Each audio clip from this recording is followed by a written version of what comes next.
Coming up on today's Airborne, the Jetman comes to Reno. Chinese cyberspies hack U.S. weapons systems, and Pipistrel launches an online flight school. Welcome to Airborne on Aero-TV. I'm Ashley Hale. The National Championship Air Races has confirmed that longtime sponsor Breitling has significantly increased its sponsorship over the next 3 years, and will also be bringing the world-famous Jetman to Reno this fall for a rare North American performance. Breitling has also committed to including the air races in its worldwide marketing efforts, helping to gain exposure for the air races and Northern Nevada. This is the largest sponsorship commitment in the Reno Air Race's 49-year history. 2013 marks the event's 50th race. The theme for this year's event, Maverick in the Sky, highlights the progress and diversity of the sport, from the sheer speed required to compete in the races to the precision technique of the breathtaking aerial stunts, and the evolution of aeronautics over the past 50 years. In addition to 6 classes of some of the most experienced and talented racers flying in the world's fastest motorsport, this year attendees can expect thrilling entertainment, including the L-39 Patriots jet team, Breitling's Jetman, and a bevy of individual air performances from some of today's most talented aerial stunt pilots. The Reno Air Racing Association is working to secure vintage warbirds to pay homage to the servicemen and women of the United States Armed Forces. The 50th Annual National Championship Air Races is the world's premier air racing event. The race kicks off Wednesday, September 11th, and will continue on through Sunday, September 15th at the Reno State Airport. If not for the serious implications of it all, one might think this next story was nothing more than a developmental script for the next Hollywood blockbuster. A confidential Pentagon report shows that Chinese cyberspies have collected data on more than 24 U.S. weapon systems, including the F-35, the V-22 Osprey, and the Black Hawk helicopter. The report indicates that Chinese cyber espionage compromised sensitive information that allowed that country to develop its version of a 5th-generation fighter aircraft much more quickly than it could have on its own. That hack was reportedly accomplished in 2007. The report marks the first time the Pentagon has specifically named the Chinese government and its military as being the source of the cyber espionage. The confidential report included recommendations on how to protect against future cyber attacks. Online university degree programs have been all the rage for several years now. So why not an online Learn to Fly academy? Apparently, Pipistrel thinks the idea is a good one, as they've just announced the Pipistrel Academy Flight School program. The Pipistrel Academy features an online tool that interactively adapts to the student's learning rate. The learning material provides a deep understanding of the flight theory with a specific focus on flying Pipistrel aircraft models, and is designed to assist students to successfully complete the pilot exam at their local flight school. Interactive online questionnaires shape the learning process, and online mentorship complements the learning experience. The online syllabus is accessible from computers, tablets, and mobile devices to offer Pipistrel Academy students the freedom to study for their pilot's exam at their own convenience. Pipistrel CEO Ivo Boscarol says Pipistrel customers often purchase their aircraft even before beginning their studies for a pilot's license. Quote, "They order their Pipistrel aircraft before even starting to prepare for their pilot's license. They are successful, busy professionals, and we want to help them by offering an effective training program with high standards. With this online tool, we will help them to prepare for the pilot exam in any flight school worldwide, with the confidence of taking all the advantage from their Pipistrel airplane." End quote. The European Business Aviation Association and the National Business Aviation Association have classified the 2013 European Business Aviation Convention and Exhibition as a real success. As EBACE 2013 concluded, organizers reported that 12,353 delegates attended the event, a figure on par with attendance figures for recent years. EBACE attendees had an opportunity to visit 460 exhibitors, a count comparable to that for 2012, and the third highest number in the event's 13-year history. The EBACE 2013 static display of aircraft, which showcased 52 aircraft, had more square footage than ever, and was sold out with a waiting list. The 14th annual EBACE will return to Geneva next year from May 20th through the 22nd, 2014. The airline industry trade organization Airlines For America took a line from the presidential candidacy of George H.W. Bush and said to the Obama administration, "No new taxes." A4A says that a proposal by the Obama administration to hike taxes on airline travel by $14 will be detrimental to the economy, with the greatest impact on the middle class. The administration says it has proposed the tax hike in an effort to reduce the deficit and help pay for airport improvements, along with allowing for hiring of thousands of new customs and immigration officers. But A4A President and CEO Nicholas Calio says that the proposed taxes will only drive up the cost of flying or have the effect of limiting air service to smaller communities across the country. U.S. Bureau of Transportation Statistics data indicates that airfare rose an average of 3% from 2011 to 2012, with the average ticket price climbing from $364 to $375. But the airline industry says that while fare increases translate to things like better service for passengers and newer airplanes, tax increases do nothing for their customers. Of course, customers just don't like increases of any kind, period. You're watching Airborne, more in a moment. Redbird Skyport is a multifaceted aviation laboratory charged with developing innovative solutions to the issues facing the industry. It started out as a vision for a laboratory where we could objectively measure the systems and the processes that we were developing.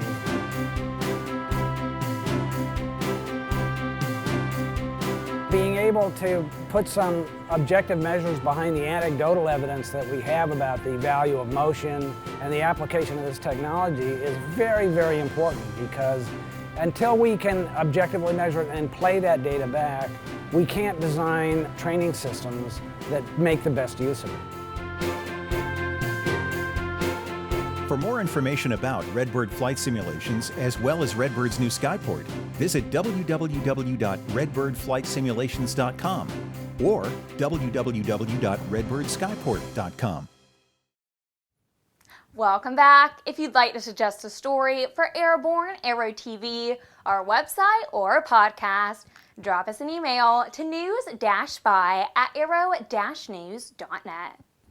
5 people feared lost at sea are alive and well, thanks to the efforts of a C-130 crew from the Nomads, Fleet Logistics Support Squadron 6-2.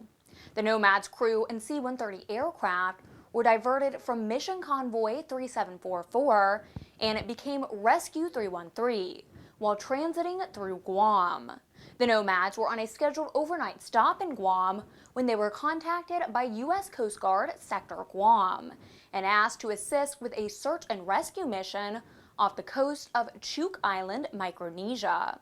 They launched at 0500 Guam local time on May 25th and proceeded to the search area 550 miles southeast of Guam. Rescue 313 arrived on scene at 7 a.m.